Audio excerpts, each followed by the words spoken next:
ovarium. Ya. Nah, kalau mau canggih lagi nggak ketemu-ketemu juga, pergi MRI. Nggak ketemu-ketemu juga, laparoskopi. Jadi banyak cara yang bisa kita lakukan untuk melihat kelainan organik. Ya, semua tidak ada hamil tidak. Jangan pernah percaya. Ingat kata-kata saya. Mau nona-nona, mau nyonya-nyonya, mau nenek-nenek, ada gangguan haid, apa yang dipikir dahulu? Hamil. Karena kaum perempuan tuh sering kalau kita tanya, sedang haid dia? Iya. Padahal sakit anamnesis bukan haid dia. Nah, ragu-ragu, tes kencing. Kadang-kadang orang hamil keluar flek-flek. Kadang-kadang orang hamil keluar darah banyak. Tapi kadang-kadang kita nggak tahu. Oh, teratur ya. Oh, ibu datang ya darah haidnya. Pulang aja bu, nggak apa-apa nih saya kasih obat. Ternyata dia hamil. Maka singkirkan dulu kehamilan. Jadi, nona-nona, nyonya-nyonya, nenek-nenek, apa yang dipikir dulu? Hamil atau tidak? Jangan mentah datang udah tua, ompong gitu, langsung bilang, nenek-nenek mana mungkin hamil. Kita tanya dokter Kanadi, udah sering ketemu, ternyata hamil. Karena orang kita itu kadang-kadang usia dengan penampilan tidak sesuai. Nona-nona datang, gimana nona? Oh enggak dok, saya belum nggak pernah ngapa-ngapain, nggak. Tes kencing, ternyata positif. Hati itu perlu. Karena kalau Anda tidak menyikapi kehamilan, malah petaka nanti. Kehamilan di luar kandungan, segala macam gimana? Kan sering tuh, pucat, anemi, transfusi darah.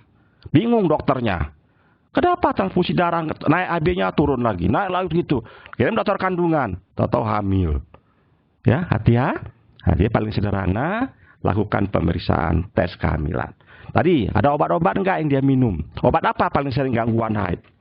Itu ada obat-obat pelangsing, obat penenang, ya, obat-obat mah tertentu yang dia minum itu bisa bikin gangguan haid. Oke. Nah, pemeriksaan awal. Yang paling gampang tanya adalah apakah ibu ada nyeri enggak di daerah pelvik? Ada satu kejadian di mana kaum perempuan sering mengeluh. Hari pertama haid sakit sekali. Hari kedua sakit sekali. Hari ketiga nggak sakit lagi. Lalu kata kaum perempuan, kenapa ibu nggak ke dokter? Alah dok, cuman hari pertama kedua aja kok sakit. Ngapain saya ke dokter? Justru, ingat saya katakan. Hari pertama kedua sakit itu penting sekali. Apa yang namanya sakit? Sampai si perempuan itu tidak sekolah, tidak ke kantor, minum obat sakit kepala, sampai mual, sampai muntah, itu haidnya sakit. Itu nggak boleh dianggap enteng, harus kita periksa ke dokter. Ya, terus apa lagi ya kita tanya mual. Kadang-kadang kalau mual itu dengan kehamilan, peningkatan berat badan, hipotiroid, hipertiroid, kita tanya. Apakah ada menderita penyakit hati? Di Indonesia kan banyak tuh penyakit hati, hepatitis, sirrosis, dan segala macam. Kita harus tanya, ya. Nah ini dia nih kalau kita lihat gambar. Bu, bagaimana? Kadang-kadang ada pasien datang, dok, kok penglihatan saya terganggu? Hati-hati tuh. Paling gampang, dia akan bilang nanti. Ya, tuh kita lihat tanda-tanda hiperandrogen. Biasanya tuh bulu di mana-mana tumbuh. Ya, tuh kita lihat puting susunya, keluar darah, keluar susu enggak? Kalau kita pencet, kita lihat dalamnya ya. Paling sederhana seperti itu. Nah, sekarang kita bermain satu-satu. Datang seorang anak gadis, anak perempuan, ibu, Nona, umurnya berapa? Umur saya 12 tahun. Berapa umurnya? 13 tahun. Berapa umurnya? 11 tahun. Kenapa datang ke saya? Dok, saya berdarah, hipo, terlah, menoragia. Kita lihat. Selama keadaan umumnya baik, HB-nya tidak turun, tidak apa-apa. Sebenarnya pasien ini tidak perlu diapa-apain. Tapi percayalah saya, orang tuanya akan tanya, kenapa anak saya nggak diapa-apain sedangkan dia berdarah? Kenapa? 95% usia segitu anovulasi. Ya, anovulasi. Tidak perlu nanti, karena anovulasi kasih obat supaya penyubur supaya diovulasi. Nggak perlu. Oh, karena ini gangguan hormonal, periksa hormon nggak? Nggak perlu periksa hormon. Apa yang dikerjakan? Datang, akut, habis turun, pucat, rawat. Obatnya cuma apa? Transfusi darah. Tidak akut, nggak diapa-apain. Oh, nggak ada, saya mau diobatin. Mau diobatin, pasal kita bermain nanti dengan obat-obat hormonal. Nanti ada, saya kasih tahu di belakang nanti. Atau paling sederhana, antiprostaglandin, asam transamin oksid kita kasih. Kenapa kita nggak suka main hormon di sini? Karena porosnya belum stabil. Begitu Anda main-main dengan hormon, makin nggak stabil nanti. Ya, begitu. Jadi kalau akut, rawat langsung masuk rumah sakit, transfusi darah, sampai dia kadar umumnya baik. Kalau masih berdarah, kita obatin. Pakai hormon, tablet, atau pakai obat-obat yang lain. Analisa hormonal tidak perlu. Nah, sekarang akut. HB-nya di bawah berapa? Periksa, di bawah 8,5. Perbaiki KU. Udah. Transfusi, perbaikan kadar umumnya. Mau diobatin? Boleh. Karena ini PUD, kasih estrogen. 2 kali 2 mg 4 hari aja deh, nggak usah lama-lama. Atau estrogen equine konjugasi, boleh dikasih 4 hari saja. Atau namo estrogen mual muntah, kasih progesteron 2 kali 10, 3 hari saja. Wah, di daerah nggak ada obat-obat tersebut. Paling gampang, kasih aja pil KB. Pil KB kan ada tuh, kopek aja, cerek, diambil 4 biji. Kasih, 2 kali saya kasih sama pasien itu. Kenapa cuma 3 hari, 4 hari saja? Dok, saya kan nggak punya USG, kan saya nggak bisa MRI, kan nggak bisa ini, kami nggak punya alat itu semua di sini. Gampang. Ini ada kelainan organik atau tidak? Begitu Anda kasih 2 kali 2 mg 4 hari atau 3 hari, pesan, lihat pasiennya. Ternyata perdarahannya tidak berhenti sama sekali, makin banyak. Ini tanda-tanda pasien ini ada kelainan organik. Kalau nggak ada kelainan organik, Anda kasih obat itu, berhenti dia. Ya? Jadi kalau nggak ada progesteron, estrogen, kasih pil KB saja. Di daerah tuh pil KB banyak sekali. Sudah pusing juga nih orang tuanya, nggak berhenti-berhenti perdarahan. Sudah dikasih pil KB, udah dikasih ini, nggak berhenti-berhenti juga. Stres, suntik hormon yang namanya gonadotropin releasing hormone analog.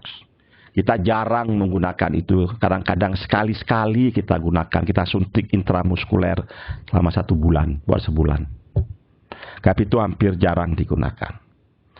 Nah, ternyata pengobatan saya berhasil, perdarahannya berhenti. Jangan dibiarkan saja si pasien tersebut. Dah pulang aja bu, udah berhenti perdarahannya, pulang aja. Nggak boleh. Kita atur siklusnya buat 3 bulan. Kita bisa kasih progesteron saja hari ke-16 sampai ke-25. Atau susah-susah, panik-panik, mahal, kasih aja pil KB. Jadi puskesmas banyak sekali pil KB. Kasih aja pil KB. Atur aja siklusnya 3 bulan, biar hanya teratur tiap bulan. Tahu kata anaknya lagi, pasiennya bilang, nggak berhenti juga, datang terus, kacau lagi. Pasti si nona ini ada kelainan organik. Terpaksalah kita nanti melakukan tindakan-tindakan lebih lanjut. Tapi kalau tidak ada kelainan organik, pasti dia akan berhenti, akan teratur haidnya.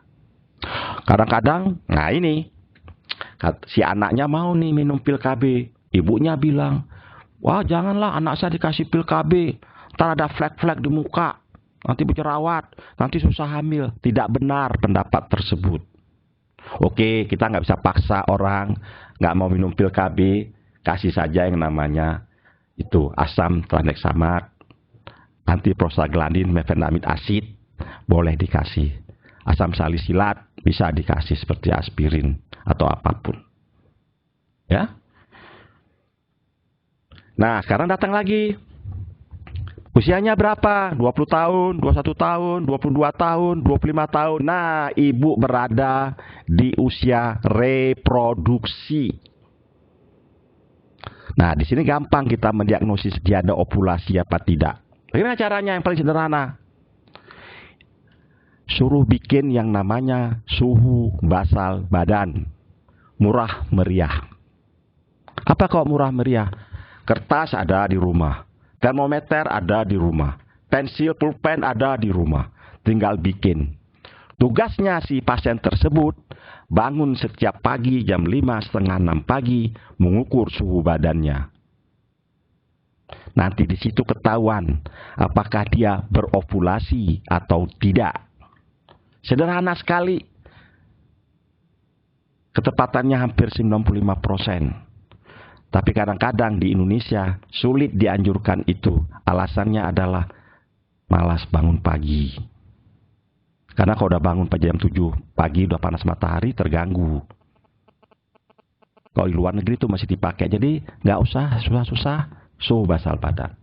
Nggak mau juga, terpaksalah kita kirim ibu itu atau perempuan tersebut untuk memeriksa hormon. Apa yang kita periksa? FSH, L2, LH, estrogen, prolaktin, dan progesteron. Kembali ke tadi, akut, rawat. Atur siklus haid. Tidak akut, kasih obat, suruh pulang. Gampang. Atau datang seorang perempuan bilang, dok, kok pertengahan haid saya keluar flek-flek. Pertengahan siklus. Karena pertengahan siklus umumnya estrogen, maka kita kasih estrogen aja. Dok, masa saya menjelang haid sudah keluar flek-flek lagi? Menjelang haid sudah keluar flek-flek lagi? Premenstrual spotting. Kasih aja hari ke-16 sampai ke-25 progesteron. Atau susah-susah, ibunya diajarin, Bu, 16-25, hari ke-10, bingung dia. Apa itu? Udah ambil pil KB aja kasih. Suruh minum 1 hari 1 pil KB. Ya. Terakhir, karena dia kalau dia bukan ovulasi, disinilah baru kita bikin dia ovulasi. Apalagi kalau dia mau punya anak. Ya. Yang paling lagi penting, ingat, kalau perempuan itu sudah di atas usia 40 tahun. Ini penting sekali. Perlukah saya menganalisa hormonal? Tidak perlu. Karena dia siklusnya berantakan. Perlukah saya melakukan ada ovulasi atau tidak? Tidak perlu. Buat apa diketahui orang udah 44-45 tahun? Mau ovulasi nggak perlu. Yang paling penting sekali adalah apa? Dilakukan USG. Dilihat terjadi penebalan endometrium atau tidak. Kalau iya, harus dilakukan yang namanya kuretase. Kenapa lakukan kuretase? Kalau dia nanti penebalan endometrium, yang namanya simplex, aman. Kalau kata-katanya terjadi penebalan endometrium berupa adenomatosa atau kompleks, itu 40% sampai jadi kanker. Tinggal tawarin sama ibunya, mau diobatin apa mau dibuang rahimnya. Tapi kalau dibilang hasil kuretase itu hiperplasia atipik, nggak ada lagi tawar-tawar menawar. Langsung anjurkan rahimnya diangkat. Yang namanya hysterektomi, dibuang rahimnya. Datang dalam keadaan akut, rawat, masukin ke rumah sakit, infus, perbaiki keadaan umum. Tidak akut, kasih obat, suruh pulang. Seperti yang tadi lagi. Nah, kadang-kadang ada ibu-ibu, kalau kita anjurkan operasi, dia takut. Nggak mau, dok, saya dioperasi, saya takut dioperasi. Atau ada ibu-ibu kontraindikasi untuk dilakukan dioperasi.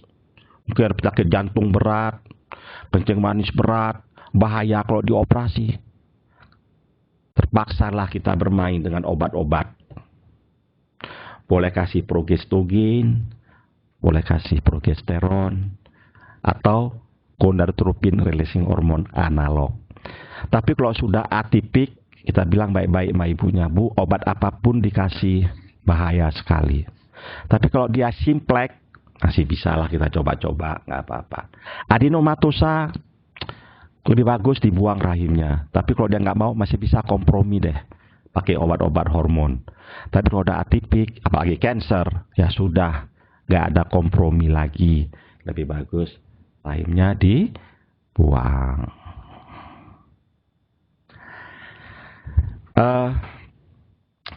Ada suatu gangguan haid yang paling banyak di masyarakat.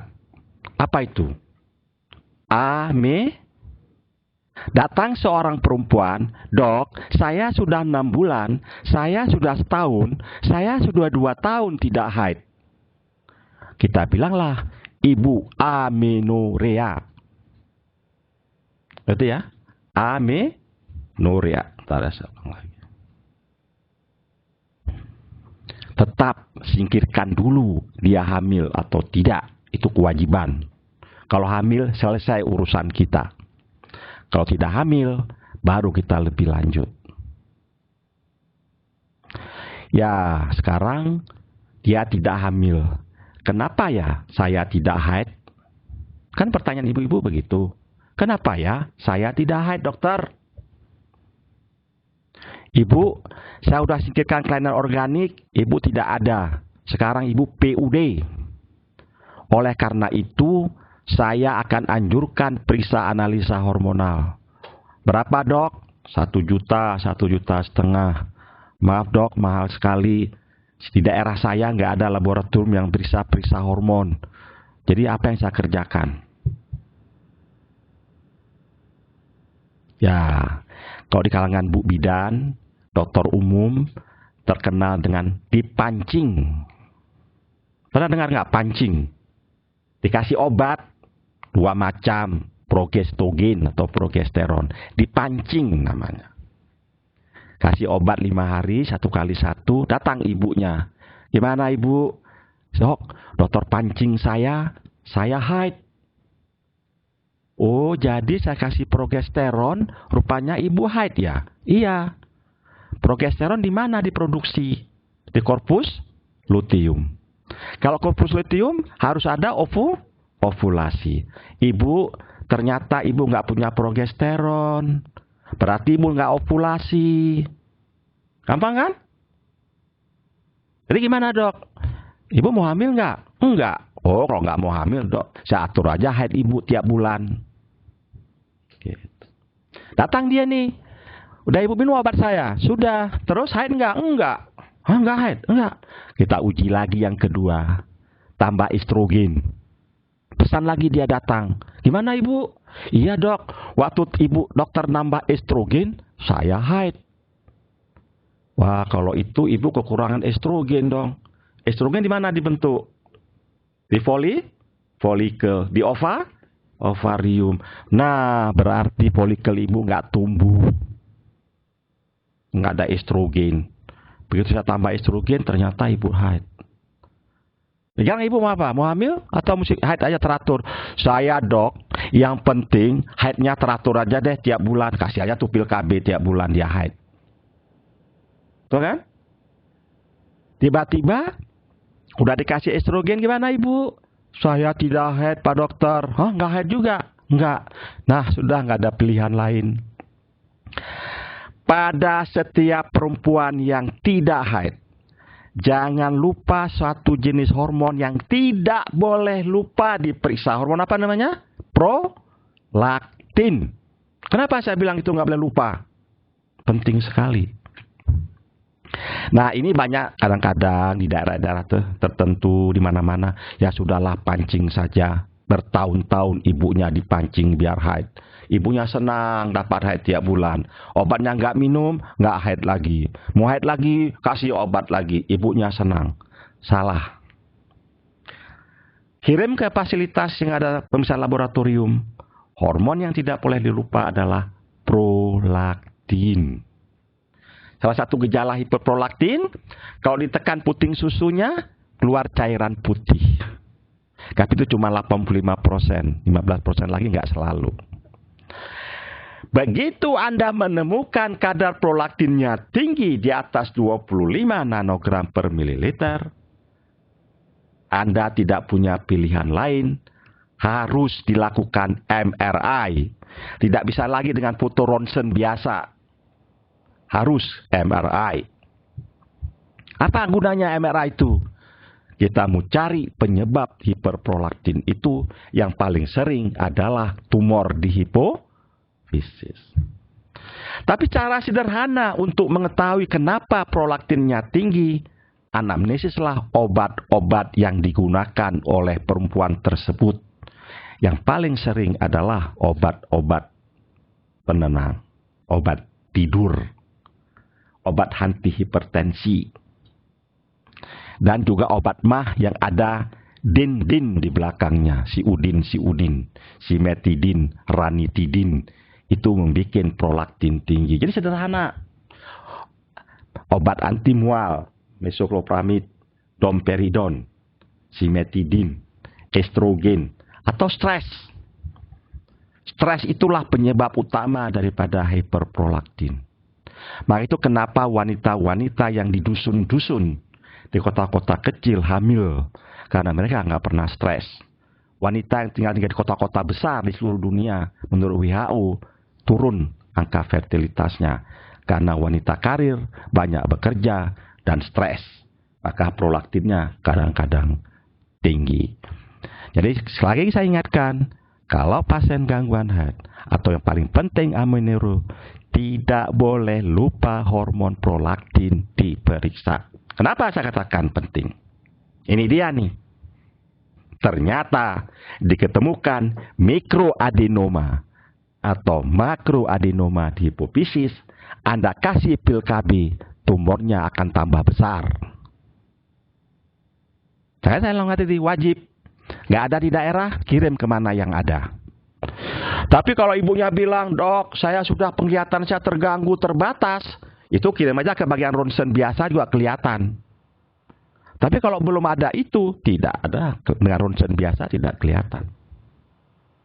Nah, ini diketemukan juga bahwa 10% populasi biasa itu ada mikroadenoma. Kalau dia ada keluhan, infertilitas, nggak bisa punya anak, atau gangguan haid, harus diobatin. Obat yang paling terkenal selama ini adalah bromokriptin. Namun, jangan lupa, bromokriptin itu membuat mual, muntah, dan tekanan darahnya turun. Maka itu alhamdulillah, sekarang udah ada obat baru yang namanya cabergoline. Diminum cukup 1 kali per minggu. Kalau dia mikroadenoma, tidak ingin hamil, nggak apa-apa Anda kasih pil KB. Tapi Anda harus rutin cek setahun sekali MRI. Tapi kalau dia makroadenoma, bahkan perempuan itu lebih baik jangan hamil dulu. Nah ini kan, kalau Anda nggak tahu dia ada makroadenoma, Anda suruh dia hamil, estrogennya tinggi, dirangsang, tambah besar, matanya buta nanti. Maka itu, MRI itu perlu dilakukan. Ya. Nah, kalau makroadenoma di atas 10 mm, nggak ada pilihan lain, harus diberikan pengobatan. Dan sayangnya, pengobatan makroadenoma itu tidak cukup 1, 2, 3 tahun, bertahun-tahun baru ada hasil. Sehingga kadang-kadang kita pertimbangkan untuk melakukan operasi. Apakah dilakukan radioterapi? Itu masih kontroversi, bisa atau tidak, lagi dicoba-coba. Ya. Kalau mikroadenoma, silakan hamil, Bu. Ada estrogen, biarin saja. Perlu dikasih pengobatan? Saya takut besar, dok, nanti kalau dikasih ada estrogen. Anda boleh kasih bromokriptin dalam kehamilan. Tidak berbahaya buat bayinya. Boleh diberikan. Tapi kalau makroprolaktinoma, nah ini dia nih, harus hati-hati. Obatin dulu, kasih kecil dulu tumornya. Atau kalau tiba-tiba keburu hamil, ya sudah. Pengobatan diberikan dalam kehamilan, nggak perlu ditakutin. Terjadi sesuatu pada bayinya. Ya, gitu. Para mahasiswa sekalian, pada kesempatan ini saya ingin sampaikan. Kalau Anda menggunakan jenis-jenis progestogen atau estrogen, Anda harus mengenal sifat-sifat dari progestogen ataupun estrogen yang kita berikan. Kalau enggak, salah memberikan, pasiennya enggak sembuh-sembuh. Ini perlu diperhatikan. Nah, ini dia. Pertama sekali dahulu namanya progestogen itu dibuat dari turunan hormon laki-laki, turunan testosteron. Namanya norepinephrine, linestrenol, dan segala macam. Jenis progestogen ini banyak diketemukan di dalam pil kontrasepsi. Sehingga kalau kita kasih progestogen jenis ini, banyak ibu-ibunya bilang, "Dok, kepala saya sakit, dok, payudara saya sakit, dok, kaki saya bengkak," karena dia tidak bisa mencegah retensi cairan. Oleh karena itu, kita anjurkan, gunakanlah progestogen mirip dengan yang ada di dalam tubuh perempuan itu sendiri, yang kita sebut turunan alami, seperti medroksiprogesteron asetat, siproteron asetat, itu yang mirip. Nah, karena waktu kita mengasih pil KB atau progestogen turunan testosteron, banyak yang mengeluh gemuk, tekanan darahnya naik, kepalanya sakit, maka sekarang udah ada generasi baru yang namanya drosperinon dalam pil KB. Ini tidak bikin sakit kepala, ini tidak bikin gemuk, gak bikin pahanya sakit, payudaranya sakit. Namanya drosperinon. Oleh karena itu pesan saya, kalau mau menggunakan obat-obat tersebut, kenalin dulu sifat-sifat daripada obat-obat yang kita akan berikan. Contoh, ada perempuan 2 minggu menjelang haid, kepalanya sakit, payudaranya sakit, marah-marah melulu, suaminya dimarah-marahin, anaknya dimarah-marahin, ya, depresif, nggak bisa tidur, takut. Jangan salah Anda berikan progestogennya. Kalau Anda pilih pil KB yang mengandung linestrenol, norepinephrine segala macam, nggak sembuh-sembuh dia. Maka itu pilihlah yang mengandung spironolakton, itu drosperinon. Nah, saya rasa itulah dari saya, Dr. Kanadi. Terima kasih. Terima kasih banyak Prof. Ali. Kita berikan aplaus dulu. Baik, sangat menarik apa yang telah disampaikan oleh Prof. Ali tentang begitu banyaknya bentuk dari gangguan haid, mulai dari yang seseorang mengeluh haidnya jumlahnya banyak, sampai yang haidnya tidak teratur, sampai yang tidak keluar darah haid sama sekali. Nah, tentu saya percaya bahwa pasti akan ada banyak pertanyaan dari kuliah ini. Mungkin untuk kesempatan pertama saya akan berikan kepada teman-teman di Tanjung Pura. Mungkin saya berikan dulu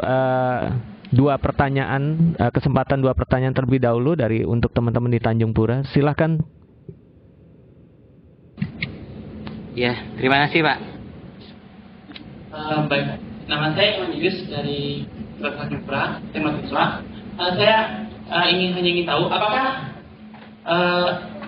variasi MENA dapat mempengaruhi timbulnya gejala-gejala dari seperti hiperamenorrea atau amenorea dari gangguan menstruasi. Apakah ada pengaruh dari variasi